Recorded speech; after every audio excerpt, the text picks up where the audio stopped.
Either you're with us or you're with the terrorists. That is essentially what President George W. Bush told the American people to justify our invasion of Iraq in the mid-2000s. Here we are 20 years later, and Donald Trump's Deputy Chief of Staff, Stephen Miller, and everyone around him are repeating this exact type of shaming of the American people if we don't support another war in the Middle East. But it doesn't work. It no longer works to shame us for not wanting to be a part of endless wars. I am entirely for self-determination fights, like over in Ukraine, over in Palestine. These countries should be free with sovereign borders, but the United States striking other countries, then having our officials go on TV to yell at the American people because we don't support the strikes is a new low for this administration, and something that is very important before I play this clip of Stephen Miller. This is probably the most important point I can make, is that no matter what we were doing, Stephen Miller would be defending it. If we were invading Canada, killing Canadians, or Greenland, or bombing allies, Stephen Miller would still be frothing at the mouth on TV saying the radical lefts were overreacting. If Trump admin members began killing American citizens in the street, Stephen Miller would be on TV saying it was justified because they were radical leftists. Oh wait, that literally already happened. ICE literally already killed multiple US citizens, and Stephen Miller was the first person to be out front saying they were domestic terrorists, saying that they were, trying to inflict maximum damage on law enforcement, which is all just a complete lie. So Stephen Miller will always lie to run defense for the most extreme policy that he created, and this type of shit needs to be called out, confronted, and held accountable. So drop a like, make sure you subscribe to the Adam Mockler feed. We are going to be relentlessly covering all of this as we continue to build Mockler Media. Mockler Media is a Gen Z powerhouse with me. You guys know Chris Mowry, Micah Irfan, we've got Hayden, we've got producer Victor, we've got all of these people combined to just push the truth. Here is Stephen Miller beginning his Fox News meltdown. He always comes in with this intense, just dark energy. And in this one, he's using Iraq-esque defenses as to why we need to invade. Just take a listen. I don't think that people understand the Trump doctrine is not isolationism. Maybe you can help set them straight, because I'm not too effective, I guess. The president has made clear that he believes America's awesome military might should be used to protect and defend America's interests, not to surrender the world to our adversaries, to our enemies, to those who would do us harm, not to surrender the world's resources, lanes of commerce, or capacity to keep our citizens safe. No, America first means America will be the greatest, most unquestioned, unmatched power in the world. And it means we will defend American lives. And yes, we will avenge American blood. Iran has waged war against the American people, this regime, for 47 years. They took our embassy hostage. Okay, what in the hell? This is so desperate. So their justification is now the Iran hostage crisis that happened in 1979. It was absolutely awful, but as far as I remember, Donald Trump did not run on vengeance for like 50-year-old events. Donald Trump ran on America First populism that said he would start no new wars, and he even said he ended all wars. He very clearly ran an anti-war, anti-interventionalist populist campaign. We all saw it. Not once did he run on bombing Iran or taking over Venezuela. Like, if he wanted to run on that openly, then it would be different, because the American people should have a say in our foreign policy. So for him to run and lie to the American people, then hoodwink us and pull the rug and then invade countries, that is a slap in the face. If you want to invade countries, if you want to do that, I don't agree with it, but just run on it. Run on that in the first place rather than lying to us, because I want to have a say. Most Americans want to have a say in their foreign policy. To continue with Stephen Miller. They bombed our Marines in Beirut. They kidnapped, tortured, and murdered the CIA station chief. They have maimed and wounded and attacked thousands of American troops. I mean, he's doing the same thing again. Quote, "You're either with us or you're with the terrorists." That was the message from George W. Bush, and that is what Stephen Miller is saying. Donald Trump did not run on righting the wrongs of Iran's attacks against America in like 2007. These things are absolutely awful, but Donald Trump ran on the exact opposite. And now we're getting pulled into another endless war that they're justifying where they have no plan whatsoever. I want to play this clip of my CNN explanation as to why this is very likely to go awful. Chief. There is nothing I would like to see more than the dismantling of the Iranian regime, but this is an experiment that America has tried and failed for decades and decades and decades. Under Bush, who he worked for, under Obama, Trump promised to be different, but it is not different. He is continuing to make the same mistake of thinking that just because you remove the bad guy, everything is magically solved. Didn't work with Gaddafi, it got worse. Didn't work with Saddam Hussein, it got worse. You can't just remove the bad guy with no backup plan to build long-lasting institutions.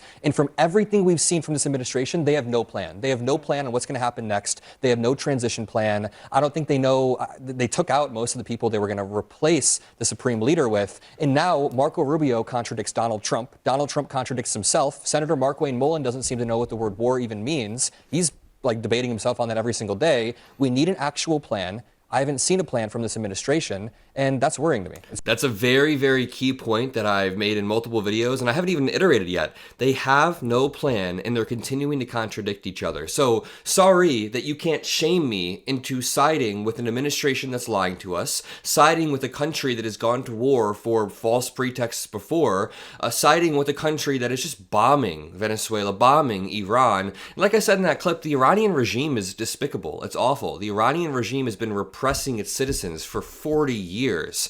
No one's going to shed a tear that the supreme leader died, but also I want a plan. I want a plan so that, Declan Cody, the 20-year-old who was struck, didn't just die for Trump's hubris. This is perhaps one of the saddest things I've read in a while. Drake University from Iowa. This is just so incredibly sad. Quote, "We are heartbroken to learn that Declan Cody, a well-loved and highly dedicated Drake University student studying information systems, cybersecurity, and computer science, was confirmed to be among the 6 service members killed in Kuwait on Sunday." He was 20 years old, and his family is coming out, and they said they wish they could tell him they loved him one more time. His sister was crying. He's got like a young sister who was just like, "I miss my brother a lot." It was making me tear up pretty hard last night because this is just, it's so sad. Quote, "He was bravely serving in the U.S. Army Reserve since 2023 as an information technology specialist and had an incredibly bright future ahead of him. In moments like these, we must all come together to show much needed love and compassion for the Cody family through this incredibly difficult time." It transcends politics at that point. You have to just show love to the family. There are also 5 other confirmed dead service members that we'll talk about throughout the day. This one made me incredibly sad. And here's Stephen Miller on Fox News saying that what we're seeing is not a woke Pentagon anymore. I don't know what that means, but I'll show you what our Pentagon does look like in 1 second. But what you're seeing right now, Sean, is a military under President Trump's leadership that's not fighting politically correct, that isn't fighting with its hands tied behind its back. One of the reasons I fear, Sean, that some people in this country lost faith in the military and the capacity to use that military to defend us is because we had a woke Pentagon. Because we had a military who, at the very highest levels, not the warfighters, was forced to fight a less than full fight. I genuinely just don't know what the fuck this guy's talking about at this point. This isn't even like coherent political commentary. What is fighting politically correct with a woke Pentagon? You're just stringing stuff together. Like, what's that game where you just insert words? Is it Mad Libs? You just insert words into the script. That's what he's doing right now. And sorry to break the news to you, Stephen Miller, but our current Pentagon isn't operating with a full deck of cards. Here's our Defense Secretary, Pete Hegseth, attacking the press yesterday because the press was reporting on the death of troops like Declan Cody. Just despicable, genuinely. This is what the fake news misses. We've taken control of Iran's airspace and waterways without boots on the ground. We control their fate. But when a few drones get through or tragic things happen, it's front page news. I get it. The press only wants to make the president look bad, but try for once to report the reality. That was so dismissive. He says, "Oh, a few drones get through and a few people die, and all of a sudden that has to be front page news." Yeah, this is front page newsworthy, number one. Number two, we're reporting all of the facts. We're reporting what's happening in Iran. We're reporting the casualties. We're reporting the fact that the supreme leader died. These are all just facts. There's another fact. It's that you guys don't have a backup plan. Another key fact is that this is very likely to fail. remember what I said in this CNN clip. I was very intentionally using historical examples. There's so many of them, of us taking out the leader. It's called a decapitation, where you just take out the head of the regime, and then things getting worse for that country. So just because we took out the leader and it's been like 100 hours or whatever, does not mean that things are going to get better. In fact, if we want true regime change, we will very likely have to go boots on the ground. Very, very likely. What about this? Someone said Pete Hegseth is just fucking stupid. I'm not saying that because I hate him. I mean, he's objectively dumb. He used a stupid Iran football metaphor and it sounds like a 6th grader wrote it. I bet ChatGPT wrote this for him. Let's take a listen. But I liken Iran's predicament to a football team who scripted the first 20 plays of a game. The team knew what plays to run because their first few drives were scripted. But now that the game has started and the blitz is on, they don't know what plays to call, let alone how to get in the huddle and call those plays. That analogy didn't make it like more easy to understand. It just honestly sounded like you wanted to ham fist an analogy in there. And Stephen Miller is, of course, still melting down on Fox News throughout all of this.